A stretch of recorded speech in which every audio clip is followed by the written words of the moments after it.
aí, pessoal, tudo bem? Estamos aqui para uma discussão sobre o tema de biosimilares, né, para o Congresso Internacional de Tecnologia na Educação, CIT. Nós somos a Liga Acadêmica de Imunologia São Miguel Arcanjo. Eu sou Vinícius Marinho, sou diretor científico, né, da Liga. Estamos aqui com a nossa ligante, a Ayla Trivelato, a nossa diretora de marketing, a Carol Tonon, o nosso vice-presidente, o Angel Bosco Ruivo, e o nosso professor, orientador, médico hematologista da Universidade Federal de Sergipe. Ele é docente aqui da Medicina Luiz Salesiano e ele é coordenador do Centro de Pesquisa Dom Bosco, nosso professor Volney Barreto. Professor, dou a palavra ao senhor, para o professor poder nos orientar aqui na aula. Olá, obrigado pelo convite. Prazer estar aqui em mais um CIT. E a gente propôs apresentar uma aula sobre biosimilares, medicamentos biosimilares, porque isso envolve a imunologia e a hematologia. Não sei se a gente já pode colocar para apresentar. Obrigado. Então, a gente vai falar um pouco da caminhada dos biosimilares, onde estamos, o que é isso. Os tópicos a serem abordados são as características desses biosimilares, o status atual em termos de uso no Brasil, nos Estados Unidos, na Europa. Se nós estamos numa liga de imunologia, tentar entender o papel da imunogenicidade desses biosimilares, a extrapolação de indicações e quando é que eu substituo um biosimilar versus referência ou até mesmo entre os próprios biosimilares. Então, vamos lá. É muito importante a gente entender os medicamentos, as tecnologias. Então, nós temos medicamentos que nós chamamos de genéricos, que eles são produtos derivados de síntese química. Então, nós temos a hidroclorotiazida, que é um diurético, a própria vancomicina, um antibiótico, e nós temos até a primeira terapia-alvo, aprovada para câncer no mundo, o imatinib, todos eles derivam de processos químicos. Porém, nós tivemos uma evolução nas terapias, nas imunoterapias, quando a gente define dos medicamentos biológicos, que seriam, através de bioengenharia, você tentar purificar um determinado hormônio, por exemplo, aqui a eritropoetina, que é utilizada nos pacientes com anemia, e você ter uma evolução que a gente chama dos anticorpos monoclonais. Você determina um antígeno e, a partir daí, você consegue fazer, através de biotecnologia, a síntese desse produto biológico partindo de organismos vivos. E, obviamente, isso envolve uma complexidade alta.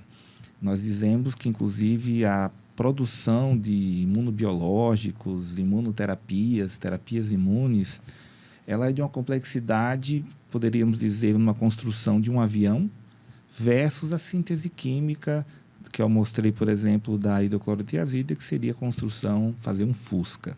Por que isso? Porque o processo de biotecnologia, o produto final, ele é de alta complexidade. Então, se a gente for olhar aqui, nós temos a questão daquele clone, daquele produto inicial, daquele anticorpo que eu quero produzir contra determinado antígeno. Eu coloco isso dentro de um organismo vivo, que a partir daí você vai colocar essas células em cultura, depois você vai lisar para realmente tirar o anticorpo específico, vai passar por todo um processo de purificação. Nós temos que lembrar que isso é um derivado de um organismo vivo, então o risco de você ser reconhecido pelo corpo como não self e gerar problemas autoimunes é grande. E aqui, se vocês forem olhar, realmente é uma fábrica de produção de bioengenharia, que vai desde a questão da incubação, da produção do anticorpo, da proliferação numa célula viva. Eu tive a oportunidade de conhecer esse processo tanto fora do Brasil, como hoje no Brasil nós felizmente já temos fábricas de biotecnologia para esses produtos. Tudo surge baseado na questão de você ter o desenvolvimento de tecnologias baseados em inovação e na medida que você consegue fazer é o mesmo conceito do genérico, né? Então você perde a patente, só que você fazer um genérico é muito mais simples do que você fazer um biosimilar. Por quê? Porque é impossível você controlar 100% do produto fabricado por organismos vivos, ou seja, cada ampola que surge daquele biosimilar, ela é literalmente não necessariamente igual à outra. Porém, em termos de eficácia e segurança, você tem que provar que funciona e é seguro para o paciente. Então, o que seriam os biosimilares, né? Então, são produtos manufaturados por biotecnologia ou derivados de fontes naturais suficientemente similares a um produto biofarmacêutico novo já aprovado por uma agência regulatória. E aí se questionou muito, né, isso principalmente nos anos 2000, eu estou diante de uma cópia. Então, a gente tem esse certo preconceito, e eu não vou dizer a você que naquele momento a gente vivenciou isso, que são meras cópias e só faz sentido porque vai ser mais barato. A imunogenicidade é um grande risco dessas medicações e tem que ser vigiado. As doenças têm fisiopatogenia própria e não pode se utilizar um biosimilar não testado para um produto referência que devidamente já funciona. E aí, vamos lá, um time que está ganhando e não se mexe. Então, houve uma certa resistência grande nessa evolução, principalmente por cenários negativos. A gente houve situações de biosimilares da Índia que não passaram por todo o crivo regulatório das grandes agências, seja o FDA nos Estados Unidos, seja na própria Anvisa no Brasil. Então, como é que funciona? Eu tenho um medicamento referência, que a gente vai falar aqui, puxar para o meu lado, que é o rituximab, que é um anti-CD20, e você tem o biosimilar. Então, o que é que eu tenho que fazer? Eu tenho que tentar avaliar, em termos de farmacocinética e farmacodinâmica, se aquele meu biosimilar funciona tão bem quanto o medicamento referência.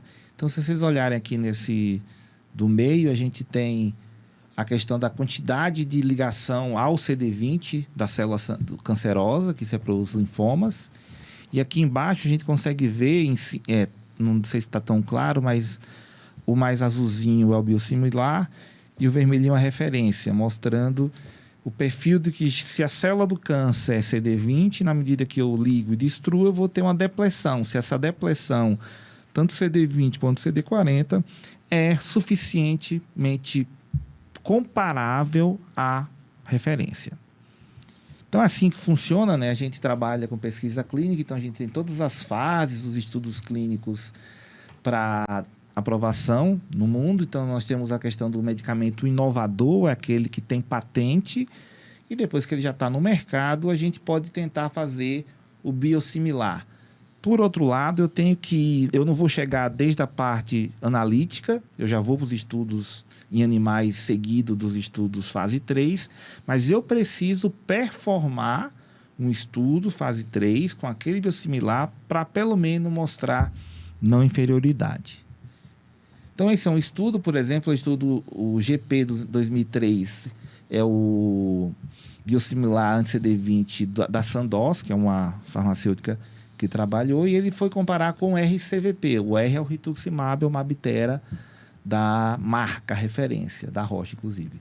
Então, você tem que um estudo fase 3, com 311 pacientes num grupo, 313 no outro, bem balanceados, e a gente foi olhar lá se as curvas de resposta de farmacocinética eram semelhantes do biosimilar versus a referência. Eu tive a oportunidade de participar, de incluir pacientes nesse estudo, e o estudo deu um resultado positivo de não inferioridade em termos de eficácia e segurança do biosimilar GP 2013 versus a marca referência Mabtera, rituximab. No Brasil e no mundo a gente tem já bastante aprovação, então saímos um pouco daquela coisa marginalizada da Índia, da China, e hoje nós temos, tanto os Estados Unidos como a Europa e o Brasil, vários produtos biosimilares aprovados. E por que isso é importante? É importante por a questão do potencial de melhorar o acesso aos pacientes. Então, lembrando que a gente sempre fala que os alunos já estão meio cansados de ouvir do abismo que eu comento da oncologia, da saúde suplementar versus o SUS. Então, quando você olha aqui, quando você entra o biosimilar, que em 2016, você já tem uma redução de gastos de menos 23% na Bulgária, menos 13% na República Tcheca, mostrando que à medida que você tem o biosimilar, que é eficaz, é seguro, você melhora a concorrência e, por consequência, a redução de preço. E aí? A imunogenicidade, né? Então, esse é o grande calcanhar dos biosimilares, que era aquele mantra que a gente tinha, que vai formar anticorpo e eu vou ter problemas. E a gente tem diversas possibilidades de acontecer isso, né? Um anticorpo neutro, que não vai interferir na atividade, ou algum anticorpo que vai diminuir a atividade de alguma proteína específica, os famosos eventos off-target ou fora do... Então, você tem aquela CD20 destruindo o linfócito, mas vai lá na medula, destrói a célula precursora eritróide e o paciente evolui com aplasia de medula. Então, isso é ruim. E a gente é muito pouco previsível, né? Então, você tentou fazer algumas coisas analíticas de farmacovigilância e a grande questão é qual o fator de risco daquele biosimilar gerar imunogenicidade e a partir daí você ser um produto que não seja eficaz com toxicidade não aceitável. Então, a gente tem muita questão dos contaminantes, da presença de agregação. Então, o controle biológico dentro dessa fábrica de biosimilar, é muito rígido. Então, se acreditava, se brincava que o Brasil não teria capacidade de fazer isso. Infelizmente, isso não caiu, porque a grande questão não era... A gente tinha muito receio do biosimilar, não em relação à eficácia. A gente sempre achou que ele ia ser eficaz, mas em termos de segurança, em termos de você estar com a droga que o paciente está respondendo e de uma hora para outra você tem que trocar e ele começa a ter evento adverso que você muitas vezes não tinha na marca referência. Então, como é que um paciente na prática vai querer usar esse medicamento?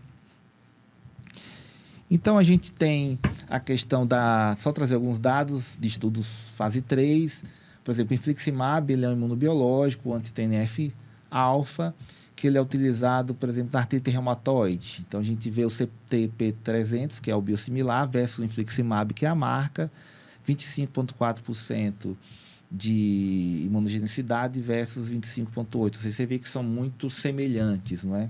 Mostrando a segurança do produto. O próprio trastuzumab, que é o CTP-6, que é o biosimilar do trastuzumab, nenhum anticorpo detectado, e no estudo 1414010, 2,4 de similar versus 2,8, até a referência dá até um pouquinho mais. E no rituximab, que é o que eu comentei, então esse GP 2013, que foi o estudo que é o biosimilar da Sandoz, que a gente participou, 2% versus 1% do Mabtera.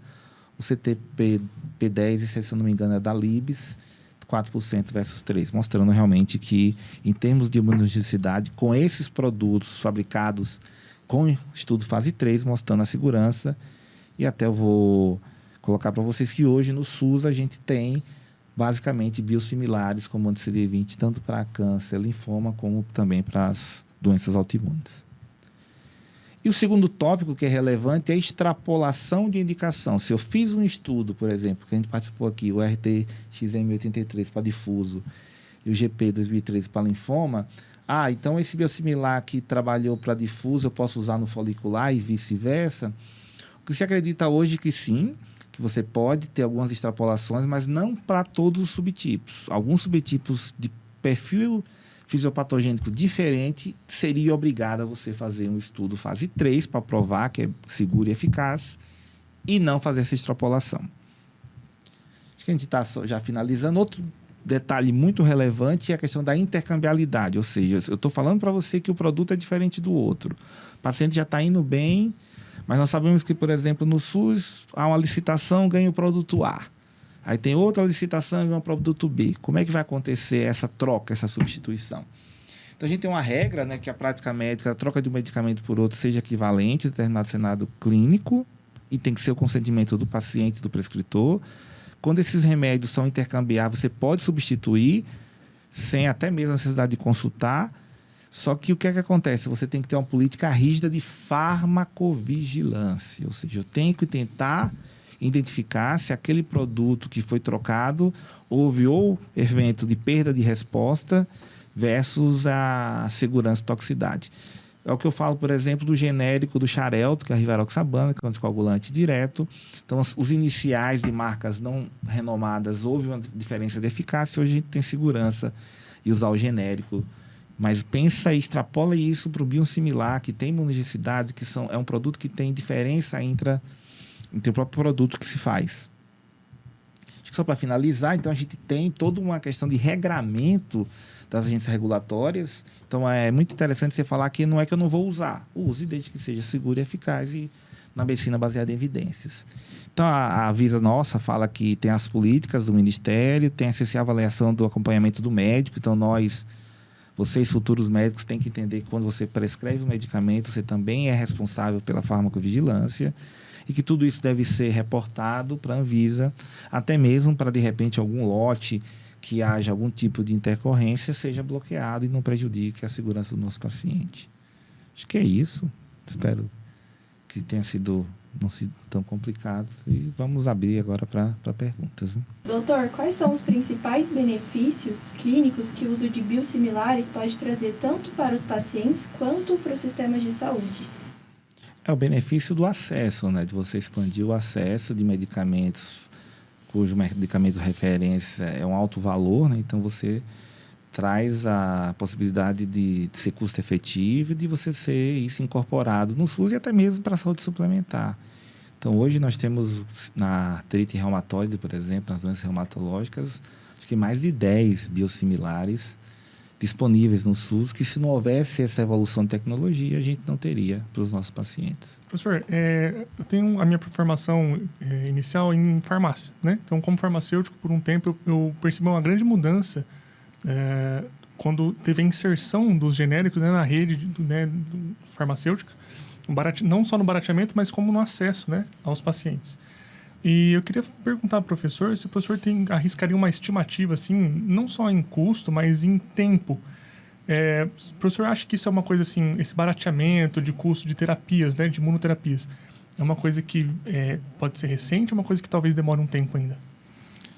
Depende da complexidade da imunoterapia, né? Então, esses biosimilares anti-CD20, ela é mais simples, né, de você desenvolver.